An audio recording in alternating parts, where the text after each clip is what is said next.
जय हिंद एंड नमस्कार दोस्तों, मैं सोनू सिंह आप सभी का एक बार फिर स्वागत करता हूं। दोस्तों, हमारा एक पड़ोसी देश है जो बहुत ही नालायक, निकम्मा और बेशरम है, जो भारत को नीचा दिखाने की हमेशा कुछ न कुछ कोशिश करता ही रहता है। आज देखते हैं एक नई वीडियो में कि ये आज क्या नए रोने रो रहा है। चलिए दोस्तों, वीडियो शुरू करते हैं। तालिबान ने कोई गज़वा हिंद का ऐलान नहीं किया। ईजी हो जाए बिल्कुल सारे लोग। और गज़वा हिंद एक अटल हकीकत है, क्योंकि आप सल्लल्लाहु अलैहि वसल्लम की एक हदीस है, तो जब वो वक्त आएगा तो हम सारे उसको लड़ेंगे। उसका मजाक ना बनाए मेहरबानी करके, और उसके ऊपर सेलिब्रेशन ना शुरू कर दें लोग। इस वक्त आप बड़ी मुश्किल से फैटअप के अंदर से निकल रहे हैं, आप ब्लैक लिस्ट होने से बच रहे हैं। तालिबान ने कोई अनाउंसमेंट नहीं किया कि हम जा रहे हैं वहाँ पर जाके कोई गज़वा हिंद हमने शुरू कर दिया है। गज़वा हिंद एक अटल हकीकत है। जब उसका वक्त आएगा, अल्लाह ताला करे हमारी ज़िंदगी में हम उसके अंदर शामिल हो जाएं। हम नहीं हुए तो हमारे बच्चे अगर उस वक्त मौजूद हुए तो वो उसमें शामिल हो जाएं। लेकिन मामला बड़ा सादा और साफ है।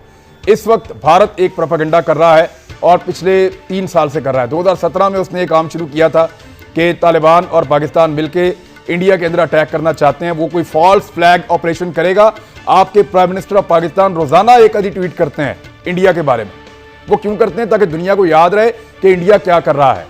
वो दुनिया को याद दिलाना चाहते हैं, क्योंकि किसी भी वक्त उनको ये खतरा है कि इंडिया में एक फॉल्स फ्लैग ऑपरेशन होगा, जाली ऑपरेशन, और इंडिया ये अनाउंस करेगा कि ये जो हमला था या खुदकुश हमला था या ये जो बाकायदा हमला था, ये पाकिस्तान ने और अफगान तालिबान ने मिलकर प्लान किया और इसको एग्जीक्यूट कर दिया इंडिया के अंदर, ताकि पाकिस्तान के ऊपर पाबंदियां लग जाएं और पाकिस्तान मजीद फंस जाए। और जो सीपैक पाकिस्तान बना रहा है या जो पाकिस्तान तरक्की की तरफ जाने की कोशिश कर रहा है फिलहाल, तो उसके अंदर रखना पड़ जाए। तो हमारे कोई नादान दोस्त जो हैं वो बगले में जाना शुरू हो गए। उन्होंने खुशियां मनाई कि जनाब गज़वा हिंद का आगाज़ हो गया और अनाउंसमेंट शुरू कर दी। तो ऐसा कुछ नहीं हुआ। ये अब्बास सतकज़ई साहब हैं, तालिबान के रहनुमा। इसकी तरफ थोड़ी सी आप बैकग्राउंड समझ जाएं। और हम मासूम लोग इतने हैं कि हमने उस नैरेटिव पे खुशियां मनाना शुरू कर दी। आप देखिए कि आपके हालात क्या है, आप प्लान क्या कर रहे हैं। और एक जंग लड़ने से पहले आपको पूरी एक हिकमत अमली बनानी होती है। क्या आप उसके लिए तैयार हैं? अल्लाह ताला की मदद आपके साथ है, बेशक फतह हमारी होगी, बेशक। लेकिन मेरे ख्याल में थोड़ा सा हाथ थोला रखें और ऐसी कोई स्टेटमेंट जो ना आई हो उसके ऊपर जो है वो ढोल ताशे ना बजाए जाए। सबसे पहले सदाकत भाई साहब, ये तालिबान की अनाउंसमेंट और इस पे इंडिया के ऊपर ईद के बाद गज़वा हिंद का आगाज़ और इंडिया के ऊपर खुदकुश हमले और ये सारी चीज़ें, इन पे ज़रा अपनी गवर्नमेंट का मौक़िफ़ दे दें ताकि ज़रा रिकॉर्ड सीधा हो जाए। इमरान साहब, बहुत शुक्रिया।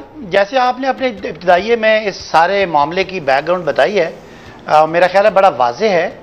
और इसमें किसी हुकूमती इदारे या हुकूमती एजेंसी या हुकूमती किसी भी तरह का हुकूमत के इस बात को, इस बयानिए को ओनरशिप नहीं है। बिल्कुल हमें पाकिस्तान की सरजमीन, अगर माजी में कहीं कोई इस पे इल्ज़ाम लगता भी रहा है, तो जब से ये गवर्नमेंट आई है, या बल्कि जब से एक पाकिस्तान ने एक अपना एक पूरा पोजीशन लिया आज से 8-10 साल पहले, उस हवाले से कभी एक पूरा एक स्टैंड लिया है।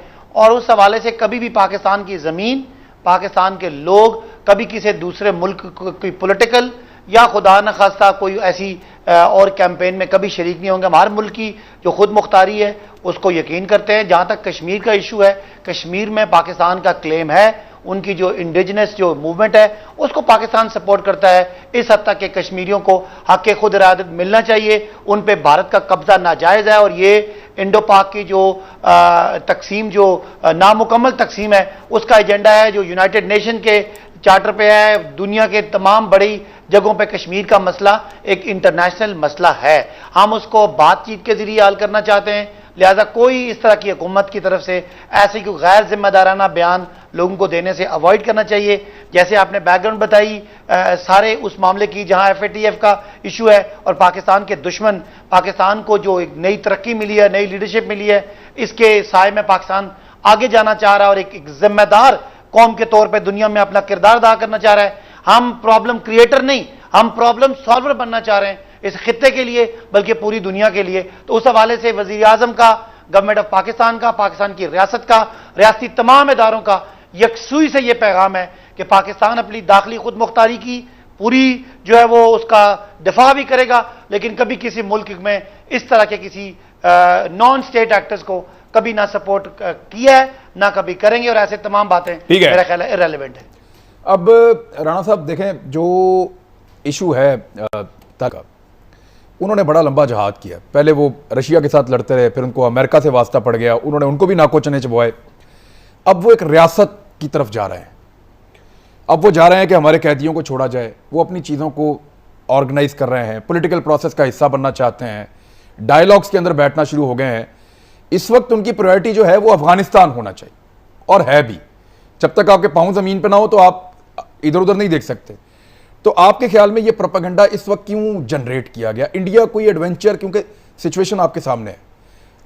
बिस्मिल्लाहिर्रहमानिर्रहीम। देखें, दो चीज़ें हैं। पहली बात तो अगर हम हिस्ट्री को देखें तालिबान की, तो उसामा बिन लादेन ये सारे वो लोग थे जिनको सेवियर्स कहते थे अमेरिकन्स। वाइट हाउस में इनके खाने होते थे और ये कहा जाता था कि जो दुनिया का जो नया नक्शा बन रहा है उसके अंदर ये वो लोग हैं जो इस नक्शे को बनाने के अंदर जिनका कलीदी किरदार है।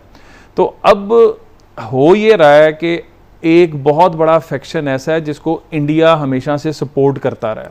आज पाकिस्तान को जो हमारा पहले दिन से मौक़िफ़ रहा है, पाकिस्तान बनने के बाद कायदे आज़म ने जो पहली तकरीर की थी जिसके अंदर उन्होंने कहा था कि अपनी सरहदों की हिफाजत करना और अपने हमारे मुसलमान बरादर साथ वाले इलाकों में बैठे हैं उनका ख्याल रखना।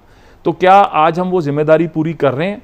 हम अगर वो जिम्मेदारी, और इस वक्त जो एक लहर आ रही है कुवैत, जंग तो हमारे घर तक पहुंच गई थी, हम तो बड़ी मुश्किल से निकले हैं इसमें। नहीं, मैं खान साहब बात ये कर रहा हूँ कि जिस तरह अब कुवैत के अंदर जो शाही फैमिली है कहना शुरू हो गई है, यूएई के अंदर ये वो सारे लोग हैं जहाँ पर इंडिया का बहुत ज़्यादा असर व रसूख है। वहाँ पर एक बाकायदा एक मुहिम चलना शुरू हो गई है कि इंडियन कारोबार बंद किए जाएं जब तक वहाँ के मुसलमान जो वहाँ पर बैठे हुए हैं उनके ऊपर इसको लीड किया। बिल्कुल।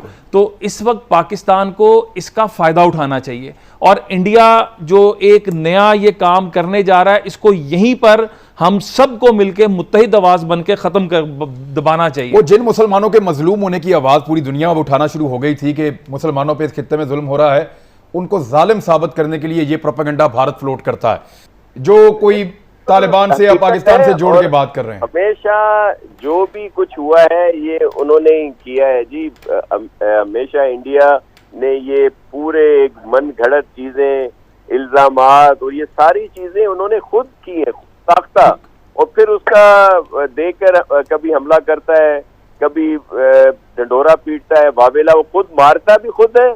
आप देखें कितनी दफा एलओसी की खिलाफ वर्जी की गई है, कितने हमारे मासूम शहरी, हमारी बच्चे, हमारी माएँ बहनें शहीद हुई हैं, नौजवान हमारे जो फोर्सेस के लोग शहीद हुए हैं इनकी इस तरह की वायोलेशन की वजह से, और कितनी की हैं, अनगिनत की हैं।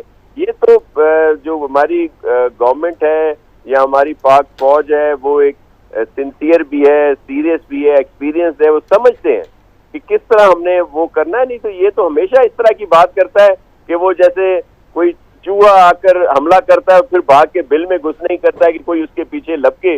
तो वो एक दफा तो इन्होंने मुंह की खा ली। आपने देखा कि किस तरह इनके जहाजों को गिराया गया जब इन्होंने हमला किया था हम पर, हमारे शाहीनों ने चाय पिला के फौजी भी वापस किया इनका पायलट। जी बिल्कुल।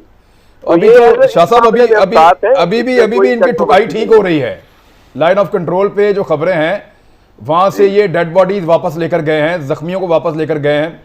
लाइन ऑफ कंट्रोल के उस तरफ रहने वाले लोग वो बार बार बता रहे हैं कि ना जी हमेशा पहल ये करते हैं, जाहिर है उसके बाद इनको जवाब तो मिलता है। हमारी फौज दुनिया की बेहतरीन फौज में से है, बहुत ही एक्सपीरियंस और बहुत ही तजुर्बेकार कह लें और हर लिहाज से बेहतर है। तो ये मुंह की तो खाएंगे। चलो मैं शायद एक फैक्ट शेयर कर देता हूँ, एक ब्रेक पे जाने से पहले एक फैक्ट शेयर कर देता हूँ, वो आप लोग भी, क्योंकि मैं लाइन ऑफ कंट्रोल पे गया हूँ। मैं उन सेक्टर्स में गया जहाँ पे ज्यादा लड़ाई होती है। मैंने कहा मुझे दिखाएं तो सही वहाँ पे है क्या, उधर लड़ाई होती है। तो मैं उन एरियाज में गया, नकियाल सेक्टर में, दीगर जो सेक्टर आसपास हैं जहाँ लड़ाई होती है, तो मैंने नोट किया लड़ाई हमेशा उन इलाकों में होती है जहाँ पे इंडिया बेहतर पोजीशन में बैठा हुआ है। आज फवाद चौधरी साहब ने जो ट्वीट करते हुए कहा कि साइंस एंड टेक्नोलॉजी ने इस नतीजे पे पहुंचे हैं कि जून के वस्त में इसकी पीक आएगी। नंबर एक तो उन्होंने कहा कि ये 15 जून के करीब इसकी पीक आ जाएगी, 10 से 20 जून के बीच में। दूसरा उन्होंने कहा कि ये जुकाम तो बिल्कुल नहीं है, इसको क्लियर करें। और तीसरी चीज कि हर्ड इम्यूनिटी के बड़े खौफनाक नताइज हो सकते हैं, लेकिन जो चीज़ें डिसाइड हो रही हैं उसके मुताबिक तो हम उसी तरफ जा रहे हैं कि आप इम्यूनिटी के जोर के ऊपर ही आप खड़े होंगे। देखें, बात यह है कि सुप्रीम कोर्ट ने जो फैसला किया है ना, वो इसलिए किया है कि इस हुकूमत की इनडिसिसिवनेस नज़र आई है फ्रॉम डे वन। अब ये आपने शुरू में शिबली फराज साहब को सुनाया, इमरान खान साहब की अपनी स्पीचेस सुने जो वो कौम से ख़िताब करते रहे हैं, लॉकडाउन होना चाहिए, ये इमरान खान साहब ने ख़ुद कहा। फौरी मतलब कंप्लीट लॉकडाउन की बात भी हुई। मतलब अब आज तक कौम तो समझ नहीं रही कंप्लीट लॉकडाउन, मतलब दरमियाना लॉकडाउन, स्मार्ट लॉकडाउन, ये नई नई टर्मिनोलॉजीज पाकिस्तान में सुनने को मिली हैं। ये तो यकीन है कि मेरा अपना ज़ाती ख्याल है कि यहाँ पे जो मलेरिया और डेंगी और इस तरह की बाकी चीज़ों की जो यहाँ पर हम करते रहे वैक्सीनेशंस वगैरह, कुछ कहीं ना कहीं पर हमारी कोई ना कोई कुछ ऐसा है जो हमें समझ नहीं आ रही। कोई हमें समझ नहीं आ रहा, कुछ इम्यूनिटी ज़रूर है। हुकूमत की बात करें तो आज आप हॉस्पिटल्स में चले जाएं, जो लोग वहाँ पर हैं उनका कोई पुरसाने हाल नहीं है, उन्हें कोई पूछने वाला नहीं है। और ये जो स्पाइक की बात कर रहे हैं, इस वक्त आपके हॉस्पिटल्स की ये पोजीशन है, इस वक्त आप अपने डॉक्टर्स को तो सेव कर नहीं सके। इस वक्त सबसे ज़्यादा जो मतलब इफेक्टेड लोग हैं वो आपके डॉक्टर्स हैं, आप उनको पर्सनल प्रोटेक्शन किट्स दे नहीं सके। आप उनको अब तो आ गई हैं, अब तो नहीं देखें कहाँ, अभी भी चले मेरे साथ। आज ख्वाजा सलमान और ख्वाजा इमरान नज़ीर साहब सर्विसेज हॉस्पिटल में गए हुए थे, आज वो वहाँ पर किट्स देकर आए हैं, वहाँ पर आज भी किट्स अवेलेबल नहीं थी। अच्छा, मैं ये